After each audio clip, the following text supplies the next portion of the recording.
Bonjour les amis, l'association Les Histoires d'eux m'invite à la poursuite des lectures de vos textes.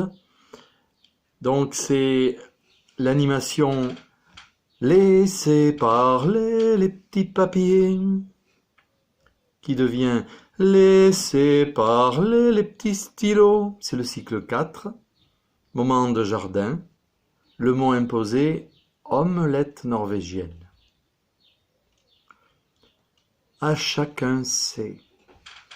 Petit Bébert accompagnait une nouvelle fois son grand-père René au jardin partagé qui occupait maintenant presque tous les jours de sa récente retraite.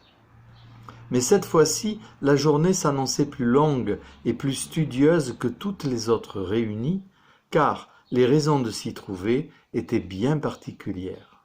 En effet, sa sœur aînée Lucette, que beaucoup appelaient la peste, devait faire sa communion solennelle dans 2 mois, et à cette occasion exceptionnelle de se retrouver en famille, les plus grands égards devaient être consacrés, afin qu'une grande table soit garnie de bons plats, accompagnés de vins moins bourrus que d'ordinaire. Mais comme d'habitude, le porte-monnaie était rempli de bien peu de sous, et les bras devaient donc fournir ce qu'on pouvait ne pas devoir payer. Au sortir de l'hiver, ces quelques mètres carrés avaient résisté visiblement au gel et aux chutes de neige qui avaient tenté avec une malice non déguisée de brûler la terre. Mais Pépé René, en jardinier avisé, avait mis en œuvre toutes les protections contre le diable froid, et qu'ainsi le sang de la terre puisse à nouveau abreuver ses enfants à naître. Seuls restaient quelques poireaux et carottes qui, pour la plupart, avaient rempli de soupe les assiettes du soir ou parfumé les quelques pot-au-feu du dimanche midi, quelques tiges de chou-fleur à la tête flétrie et les restes de pieds de salade qui, réveillés trop tardivement, n'avaient pu résister au froid de la nuit. En s'y prenant maintenant et en croisant les doigts, le dieu des jardiniers ferait en sorte que les asperges seraient prêtes juste à temps et les salades tendres à souhait.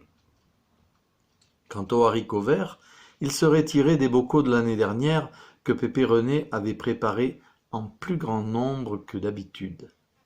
Le menu était déjà connu, fait de plats simples, accompagnés de sauces plus riches que d'habitude.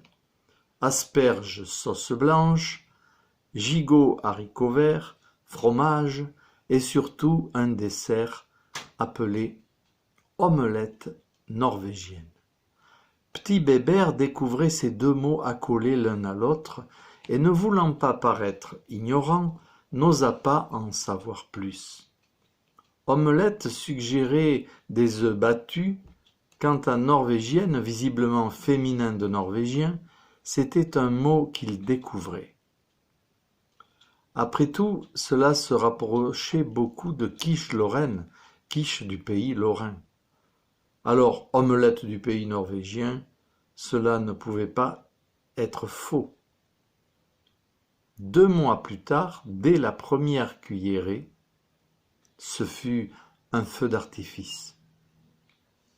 30 ans plus tard, Robert traversait la vie avec Ingrid, qu'il avait rencontrée au bal des pompiers qui avait suivi la fin de son service militaire.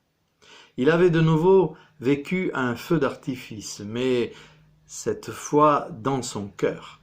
Dès qu'il avait vu le bleu iceberg de ses yeux et avait été ébloui par le blond soyeux de ses cheveux lustrés par le soleil boréal. Leurs mains s'étaient jointes pour parcourir ensemble un sentier escarpé qui les mènerait un jour, pensait-il, vers une vie pleine de moments simples, accompagnés des cris de leurs 2 gamins.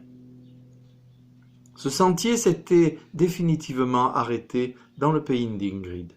Le Norvégien, selon Robert, qui n'en a jamais voulu démordre.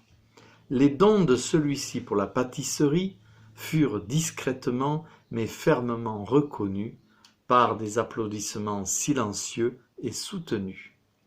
C'est ainsi que fut décidé de monter un modeste commerce de plats sucrés, une pâtisserie bien entendu, qu'il appela, lui qui était resté espiègle et aimait les pieds de nez, à la tarte tatine.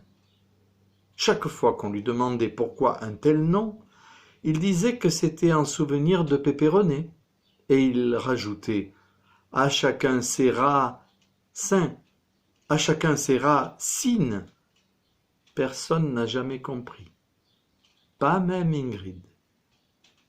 C'était un texte de Duplot.